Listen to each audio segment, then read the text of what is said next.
Hello, feather friends. I'm Chirpy the Sparrow, and today's story is about joy, laughter, and God's amazing promise. So flap along. Genesis 21 is about to begin.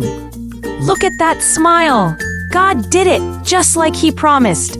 Abraham and Sarah had a baby boy, little Isaac. And oh, what joy it brought. What a celebration! Abraham's camp is filled with laughter, music, and dancing. All because of little Isaac. God's promise brought joy to everyone. Ishmael's teasing little Isaac again. He's not trying to be mean, but Sarah doesn't like it. She's worried, and I can see why. Uh-oh, Sarah's worried. She sees Ishmael teasing again and tells Abraham, this isn't safe for Isaac. Abraham listens, but it's a hard moment. That night, Abraham prayed all alone under the stars. He didn't want to send Ishmael away. But God was with him and gave him peace. The sun was hot. The desert was dry. Hagar and Ishmael walked for hours, so tired and thirsty.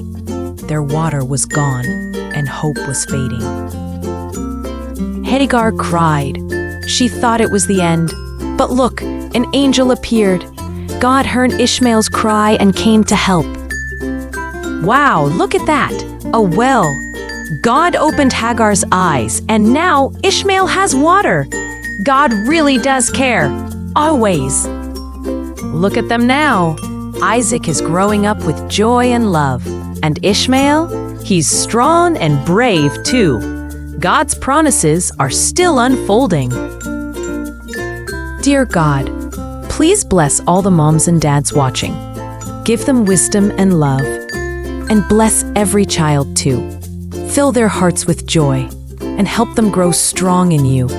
Amen. If you loved the story, get us a chirp. I mean a like. And don't forget to subscribe for more Bible adventures. See you next time, friends.